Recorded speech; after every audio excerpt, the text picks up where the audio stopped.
Assalamualaikum warahmatullahi wabarakatuh. Perkenalkan, nama saya Andrina. Di sini saya ingin menjelaskan teks prosedur. Pengertian: teks yang berisikan cara, tujuan untuk membuat atau melakukan sesuatu hal dengan langkah demi langkah yang tepat secara berurutan sehingga menghasilkan suatu tujuan yang diinginkan. Yang kedua, ada jenis-jenis teks prosedur. Teks prosedur sederhana merupakan teks prosedur yang memuat 2-3 langkah saja. Contohnya, cara menghidupkan televisi, cara membuat teh, dan cara membuka pintu. Yang kedua, teks prosedur protokol merupakan teks prosedur yang membuat cara dan langkah yang ringan sehingga bersifat mudah dipahami. Contohnya, cara menghidupkan mesin motor, cara membersihkan karpet, dan cara menyalakan handphone. Yang ketiga, ada teks prosedur kompleks merupakan teks prosedur yang memuat banyak, disusun dengan informatif, objektif, aktual, faktual, dan logis. Contohnya, cara membuat batik tulis menggunakan media remasot, cara membangun rumah susun, atau cara memasak rendang. Strukturnya: yang pertama, ada tujuan, adalah hal yang ingin dilakukan dalam teks prosedur. Yang kedua, ada material. Bagian ini kamu bisa menuliskan alat dan bahan atau hal-hal yang perlu dipersiapkan untuk membuat sesuatu. Yang ketiga, ada langkah-langkah, yaitu tahap-tahapan atau langkah-langkah untuk membuat sesuatu. Yang keempat, ada penegasan ulang. Di sini kamu dapat menuliskan simpulan atau manfaat jika pembaca berhasil mengikuti petunjuk yang terdapat di dalam teks prosedur. Kaidah kebahasaan.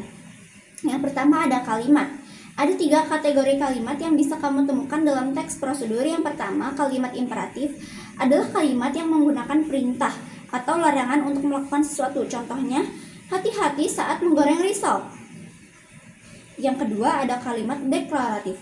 Kalimat yang berisi pernyataan. Contohnya, risol mayones adalah camilan yang cocok disajikan untuk keluarga atau tamu yang berkunjung. Yang ketiga, ada kalimat interrogatif adalah kalimat yang mengandung pertanyaan. Contohnya, bagaimana cara membuat risol mayones yang lezat? Yang kedua, ada konjungsi atau kata hubung. Ada konjungsi persyaratan adalah kata hubung yang menyatakan syarat. Contohnya, jika, andai, apabila, kalau, asalkan, seandainya. Yang kedua, ada konjungsi temporal adalah kata hubung yang menandakan suatu urutan waktu. Contohnya, lalu, kemudian, setelah itu, selanjutnya. Yang ketiga, ada normelia, kata penghubung. Ada yang A, normelia urutan, kata yang bisa menjadi kata pengganti konjungsi temporal. Contohnya, pertama, kedua, ketiga, dan seterusnya. Ada normelia kuantitas, kata yang berfungsi sebagai petunjuk jumlah atau durasi dalam teks. Contohnya, masukkan 2 butir telur, lalu diamkan selama 1 jam dalam kulkas. Yang keempat, ada pronomina, adalah kata ganti orang atau benda dalam teks prosedur.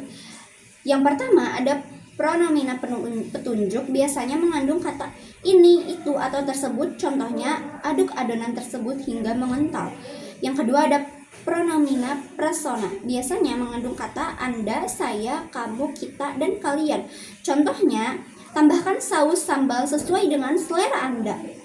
Yang kelima, ada verba. Verba adalah kata kerja pada teks prosedur. Terdapat 2 jenis verba.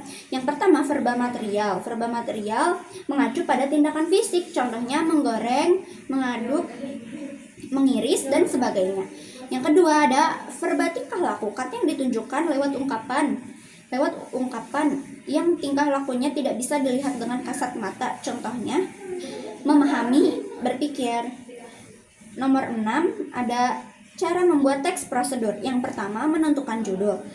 Buatlah judul semenarik mungkin untuk menarik perhatian pembaca. Yang kedua, ada membuat tujuan. Tulis secara singkat tujuan dari teks prosedur tersebut. Bagian penting untuk menunjukkan pada pembaca apa yang akan dibuat. Yang ketiga, ada buatlah daftar alat dan bahan. Apabila kamu membuat teks prosedur, maka bagian alat dan bahan harus disertakan. Namun jika kamu ingin membuat teks prosedur tentang cara melakukan sesuatu, bagian ini tidak harus dimasukkan. Yang keempat ada menyusun langkah-langkah. Bagian ini adalah bagian inti, disajikan secara lengkap dan detail kronologis atau urutan langkah-langkah. Yang kelima ada sempurnakan dengan penutup atau kesimpulan. Bagian ini juga bersifat opsional. Bagian ini biasanya ditulis untuk menyimpulkan tujuan akhir dari teks yang akan dibuat. Sekian dari saya. Wassalamualaikum warahmatullahi wabarakatuh.